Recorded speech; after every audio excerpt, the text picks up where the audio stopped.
tayo ng tuna at saka lagyan natin ng itlog. Pinakasimpleng lang ulam to pero masarap. Kaya, yan.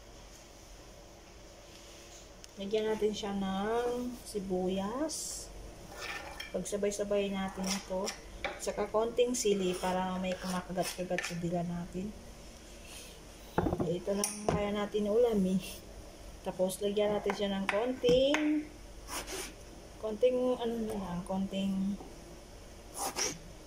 tomatoes. Konti na lang ito.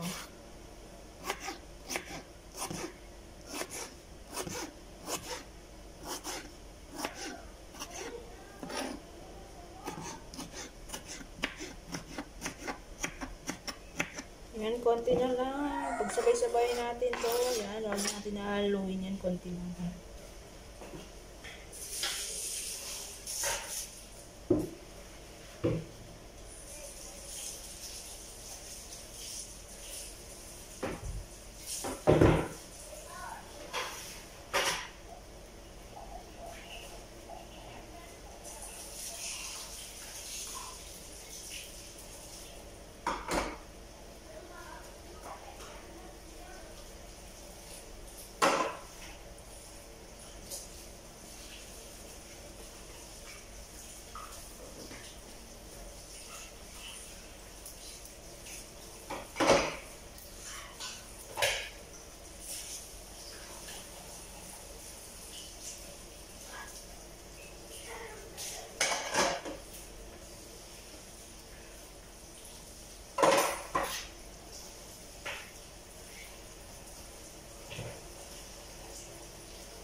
Yan, hugas muna akong plato.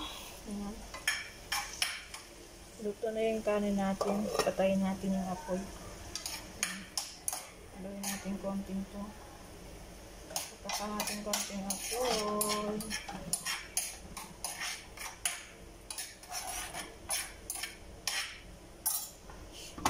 Ang tawag po dito ay hindi ko alam. Basta tawag dito yata ay sisig. Sisig. Luto tayo ng sisig.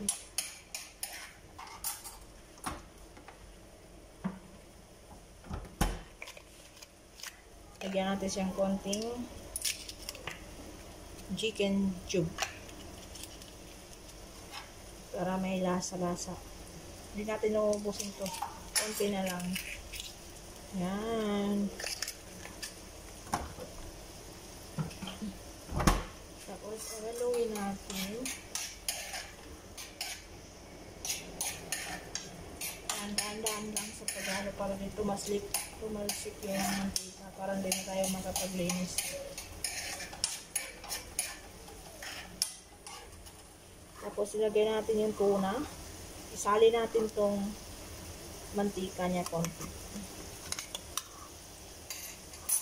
Ayan. Isali natin itong mantika niya.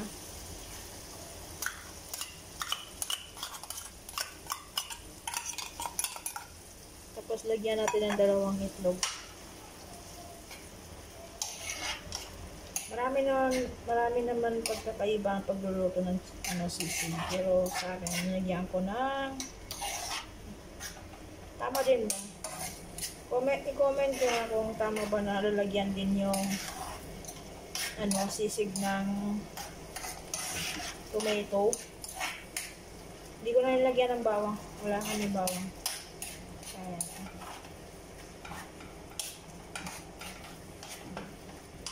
Ito lang yung araw ng ulam ko. Ito lang, kuha tayo na patayin mo lang dito.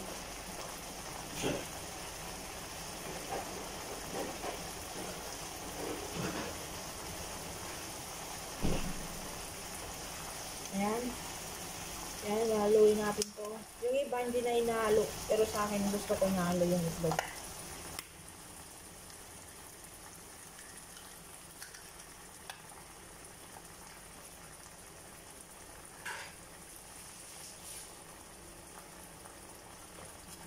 Haluin natin.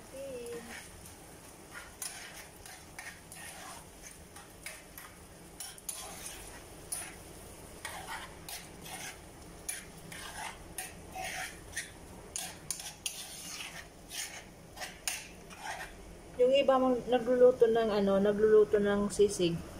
Ano po, hindi nila binabasag yung itlog, inilalagay lang sa ibabaw yung itlog. Pero ako gusto ko yung binabasag yung itlog, dinodurog. Saka pag nakakain ako ng mga malalansa, katulad ng mga itlog, nagsusuka ako. Kaya masilang na ako sa pagkain. Hindi ako makakain ng mga sobrang lansa. Halos po makakain ako, halos kinakain ko ay sinusuka ko. Kaya yan, sinasabay ko na nilulutuin yung itlog. Yan. Lagyan natin siya ng konting asin. Yan.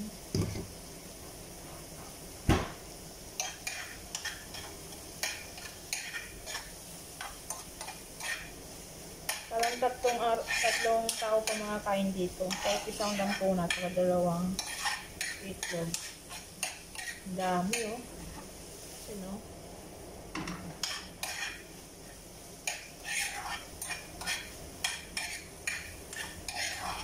Kahit gusto natin kumain ng mga masasarap, wala tayong magawa kasi nandito tayo sa ibang bansa. Kaya, syaga-syaga lang muna. Gusto natin kumain ng isda, yung fresh na isda, pero wala tayong magawa, kaya dito tayo sa ibang bansa.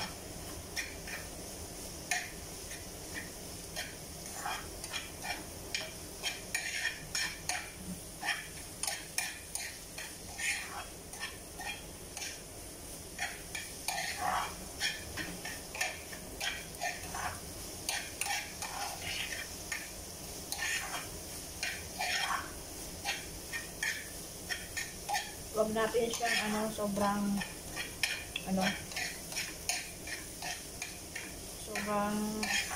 yung tawag dyan. Hindi natin naubusan ng tubig to. Mas masarap po matubig-tubig.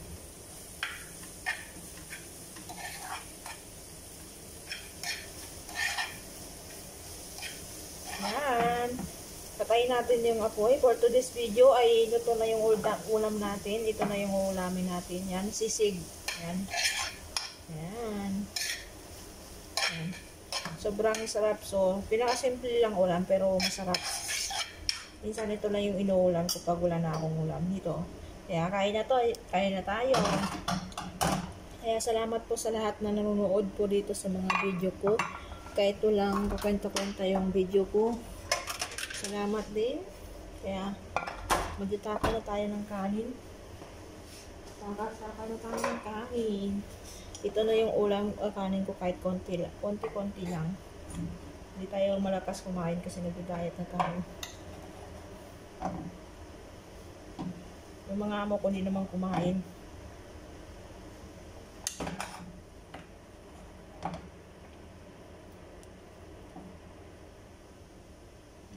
Okay na yan. Ito na yung kinakain ko.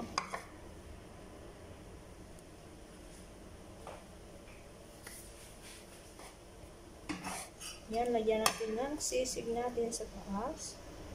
Ilalagay natin dyan. Wala na mga arte-arte ito. Kasi tayo naman kumakain yan. Yan. Kain po! Yan, unang subo para sa inyo.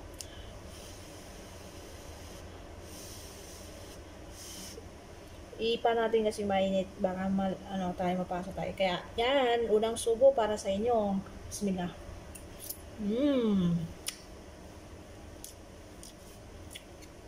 Sabi ko sa inyo, makasarap eh. Yan, dalawang subo para sa inyo din lahat.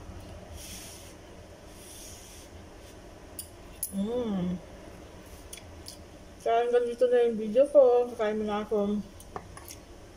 Bye-bye. Thank you po sa panonood. Kaya, good luck na lang.